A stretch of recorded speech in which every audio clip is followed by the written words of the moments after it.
Hi my loves! So today I really wanted to sit down and kind of have like a chill heart-to-heart with you guys about back to school. And I know I did an entire week of videos completely dedicated to back to school, but they were all like beauty and fashion and fun stuff like that. But I also think it's really important for any of you who do want advice or these heart-to-hearts or like tales from my high school experience that you are able to hear them. So I have filmed like a couple of other videos here, but I don't know how many are up. In case this is the first one, this is my new like beauty room in my new house. I have nothing in here right now. Well, okay, I do, but like nothing's unpacked. Nothing's like, you know, cute enough for you to look at yet.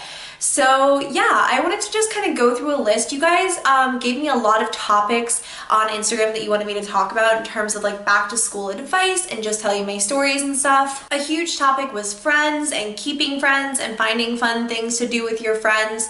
And I know a lot of you are so busy between, you know, your sports, your school stuff, obviously. For this topic, I wanted to talk a little bit about keeping your friends close while you're still really busy. And this can apply to pretty much anyone in life. This doesn't have to be like a you're in school thing and you're really busy. Like this applies to anyone who's really busy and you want to keep your friends close. Skype and FaceTime dates can be awesome because you can literally talk to each other doing the things that you're already doing in your day. There is something I'm going to mention that is a slightly like quicker version of this where you can still see each other and interact, but it doesn't take all of the planning of like video chatting or anything like that. And it is an app that I recently discovered, and I'm borrowing my husband's phone to show it to you guys, and it is called PicPal. And PicPal is pretty cool. It's an app where you can invite your friends to make collages with you. And when I first heard of it, I was kind of like, I mean, couldn't I do that on my own, like with my own cell phone? But it's actually a really like cool and interactive thing, and you guys can try to put together all sorts of collages. I was trying to get Tyler to do one where like my heart was on one half of the collage and then his hand heart was on the other half, but I couldn't get him to do it because he's too embarrassed to make a hand heart. So I wanted to show you guys. We did make one. You can see our one decent one up here, and then we have many failed ones I will not subject you to. We both are in PicPal, and I'll give you our usernames in a minute, but I thought this was a really cool thing to do, not only for friends, it could also be for like long distance relationships of any kind. But I felt like it was really fun. Like we were in the same room when we were doing it, but I feel like it's so fun, and the failed attempts are hilarious, but it's pretty easy to understand. You just start the collage, whoever wants to, and you send it to your friends who are already on PicPal. So you can send selfies to each other in real time. You can also doodle and write text on them and add little cute designs of your own to make your friends laugh. It's a really cute app. I'm really into it. Even when you're apart, again, you can interact with each other. You can kind of have that like one-on-one where you're seeing the other person, you're interacting, like you're having fun doing something, and you're making something you can share on social media, you know, instant gratification. I love it. I actually was kind of like looking through and I saw where some people made a pic collage for their friend's birthday. I think that's such a cute idea, like all of your friends getting together and making them like a happy birthday collage and then posting it on social media. That's adorable. I just think this is so fun, and again, it's kind of like an instant gratification interaction where you immediately get to see each other no matter what. So my PicPal name is LoeyBug and Tyler's is LoeyLane, which both of those, in case you didn't already know, are already our Instagram names. So if you want to follow us on PicPal and send us some collages, we will be completing a few and sending them back to you guys. So if you want to download it, there is a link down below. I think it's a really fun and easy way to like let another person know you're thinking about them and to create something cute together, and I just really like it. So that is one way that I think it's really easy to stay connected with your friends. Obviously all social medias are good for that, but I feel like social media is kind of like a vortex sometimes. You get so like sucked into the rabbit hole that suddenly you're like looking at your aunt's dog's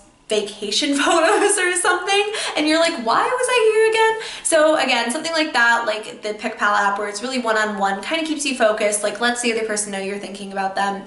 And I just think that trying to carve out like 5 minutes in your day to spend with the other person, or whether it's in person or whether you have to do it virtually, just can really help the relationship keep going and not to have these sort of like weird lulls. I know I personally still do this, but I was really bad about about it in high school too, where like my friends and I will go through these like weird lulls where we won't talk because I am, number one, the worst texter in the history of ever. I never text anyone back.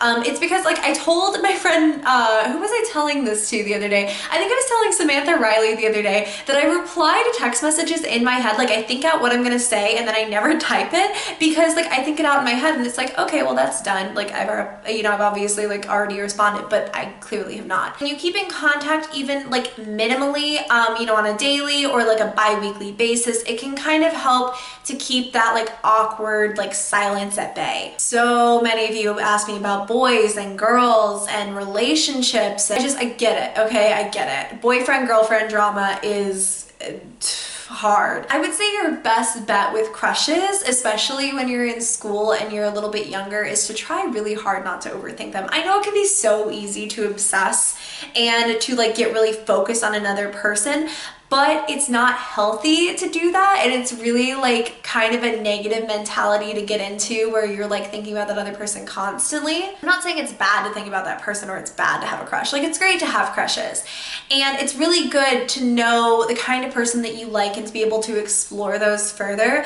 But I would just say that when you have a crush, try number one not to get really into like the mind games that some people can play where like, I don't know, they won't text you back for a specific amount of time or whatever. Like I knew this one guy who literally, and I know he was doing it, he would text me back on the hour every single hour. It was like he would, I don't know if he was just checking his phone on the hour every hour or like what it was, but I started to notice the pattern and I was like, what in the world? Like, is this like an actual thing? Do you just check your phone like every single hour on the dot? I talked to this other guy too. It was never like dating, but we were talking. We were in that weird like bridge between going from talking to like being in a relationship.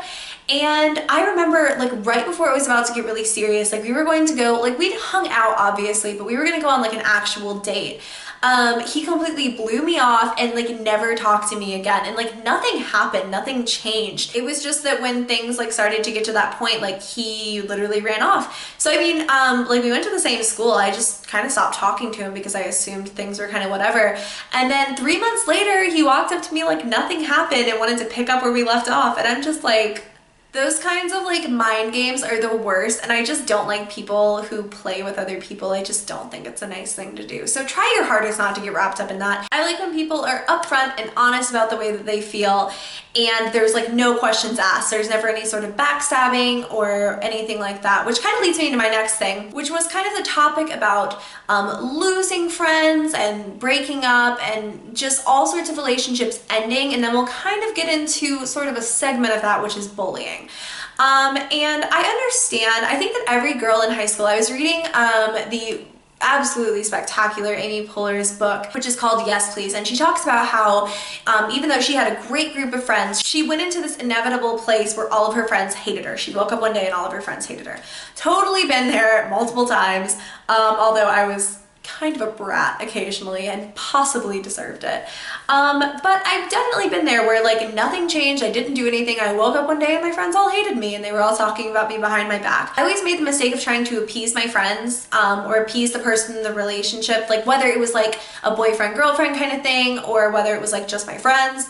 I always tried to appease them and like figure out why they were so mad, and then like I would apologize even though I didn't even know what I had done. And I would say if you can, just try to avoid that. Like let it ride out. I had it happen once where I just let it ride out, and that was the smoothest, one of those weird like friends not talking to you, abandoning you kind of things ever went, because I guarantee you either they will come to their senses and get out of whatever the heck is going on and they'll talk to you, or they're not the kind of person you want to be around. And if they continue to ignore you and you never know why, then that's probably not a friend you want to have in your life. There was this one friend that I had in middle school, and she did that. Like I woke up one day, nothing had changed, but she hated me. And like, it wasn't just like a kind of like, I'm a little bit irritated with you. It was like a straight up like, we sat next to each other in band class, and she went to the band director and asked him to like change our seats. Like I was first chair and she was second chair trumpet, and she wanted to trade seats with the third chair trumpet just so she didn't have to sit next to me. And I tried so hard to figure out what the heck I had done, and like she just gave me the cold shoulder, and eventually I kind of gave up and I was like, okay, like I don't know what I did. And then the second I gave up, she started coming around and like started acting like everything was fine. So people are still figuring themselves out. They're having things go on at home. Like there's so much hormones and drama and crap like you don't even know about. It's probably not even your fault. And if it is, if you did something to upset the person, they will come around eventually, or they won't. And again, they're just not the person you want to have in your life. Now, whether it's ex-friends or it's just really mean people at school, I know bullying is a huge thing for so many of you. And this is a hard one for me. And people have always wanted me to talk about like my bullying experiences, and I think people really assume I was heavily bullied, and I wasn't. I think that every kid is bullied a little bit. I would really chalk up most of what I experienced to teasing. I don't think it was anything awful. Of course, people made fun of my weight. I was a big kid. But even when I got into high school, like it was not really an area of attack for the most part. People probably said some negative things I'm blocking out now and I can't think of anymore, but it was nothing horrible. I had one really awful bullying incident, like one really horrible situation, and then other than that, it never really happened for me. And I'll talk about my bullying situation and what I kind of did to remedy it in a moment here. Bullies all have something in their lives that they're not fulfilled with, because happy people do not bring other people down. Like at the end of the day, happy people do not tear down other people. It's like Elle Wood says in Legally Blonde, happy people just don't kill their husbands, they just don't. And when you don't entertain it, when you ignore it, when you don't have to pretend it's not happening, because that's another thing entirely. Don't pretend it's not happening, because that can make people assume that they have some sort of power over you, and they don't. Acknowledge it. You can look them in the eyes whenever they say whatever they're gonna say to you, but don't listen to it, because nothing they're saying is true, nothing they're saying is valid. School is such a short period in your life, and I seriously, the 4 years I have been out of high school feel longer than all of my schooling combined so far. And I went to college for 2 years, but that was nothing like high school. I don't really chalk it up to any of those experiences. I know that people tell you guys a lot that like the bullies, the negative people, even your friends, most of the people in high school, they're not gonna be part of your life for much longer. Like you're gonna get out and they're never gonna see you again. And you don't think that's real, because for me, I always heard that, and it was always like, you don't need to care about the opinions of these people because you're literally never going to see them again. And I would always think like, yeah, but am I really? And now I'm 22 and I do not see those people anymore. I keep in contact with the ones that matter, but even like the mean people, they have not reached out in a really long time. There are definitely some people who don't like me who are from my high school, but it's mostly because of like the YouTube thing for whatever reason. But my one real bullying experience, I will talk about this really quickly. There was this guy, and he was like the popular guy. I will say, like, and I'm being totally honest, I didn't have a crush on him or anything, so I don't know what this was about. But I remember one day, and no one even told me about it, which was the worst part. I was on MySpace, I think, and it was in that point in MySpace where you saw people's status updates. I think when you went to the home, I think this is how it went. Like when you were on the home screen, like you saw people's status updates. And somebody had written, this guy, this really popular guy, had written as his, I love my name's big butt. I went to his page, and somebody had filled out all of his like interests, and then it was like Loey's big butt, like about me, I love Loey's big butt, and like all of this stuff about my butt. And I was so traumatized. Like I remember this was so traumatizing me, and looking back now, I think it's the funniest thing, and saying it out loud is so hilarious. And later on I found out that it was two girls who I thought I was friends with one of them. They had like filled out this whole, like they had taken his MySpace and like done all of this. And like no one was apologetic for it at all. But essentially I never acknowledged it. I was mortified, but I never said anything to anyone. I didn't tell my friends. I didn't tell anyone in terms of like a teacher or an adult. And I do recommend that if you feel like you need to. But for me, I felt like if I didn't pay any attention to it, it would just go away. And it did. If you feel unsafe or you would like to get an adult involved, then do. But otherwise, I would honestly just say to not give the people the time of day and they will move on. The final question I was kind of surprised to see so many people ask, and it was how to get more involved and more interested and more excited about school. And I was a really good student naturally. I was not an organized person. I'm still not an organized person. I was not by nature an on-time person. But I feel like my studying habits, I think, were really good, and I just learned things really quickly using the studying formula that I kind of came up with. So if you really want to get into school, which I think is really important, I think that a lot of people sort of lose sight of what school really is. And at the end of the day, I will not lie to you, I have teachers as parents, and a lot of the stuff that they teach you is literally just so you can get a decent grade on those state exams, or whatever it might be.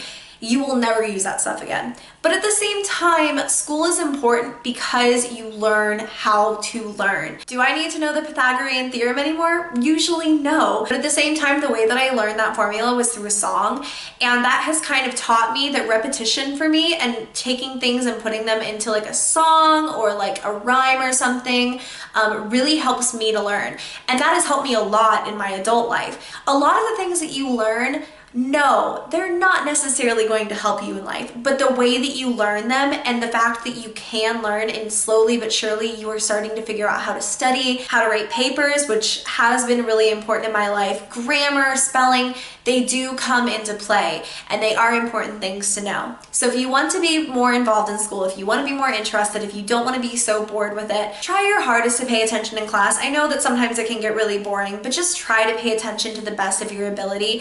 If you feel like you're dozing off, I feel like gum really helps. Cinnamon gum always helped to wake me up, or peppermint, something really strong like that can help to wake you up. I can do a whole video on how I studied and how I got through school, because I was pretty much an A, sometimes an AB student, which obviously has no indication of my intelligence. Your grades have no reflection on how intelligent you are. They just show whether or not you've learned, or whether or not you're capable of learning the things that are on, you know what I'm saying? It shows whether or not you're able to learn and how you're studying and your progress in learning these things. So one quick tip though is to try your hardest to put the cell phone away.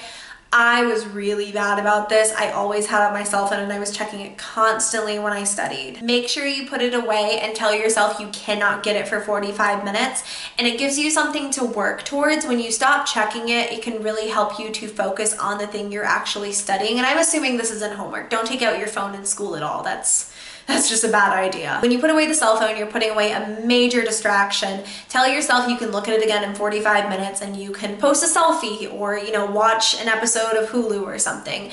Give yourself some sort of reward, something to work towards, and it will help you to really focus on what you're doing and not focus on those other things. I know this was kind of an all over the place sort of chat, but if you guys want more of these, just let me know by giving the video a thumbs up. Subscribe if you have not already. I hope you guys like this, and yeah, I will see you guys very soon. Bye.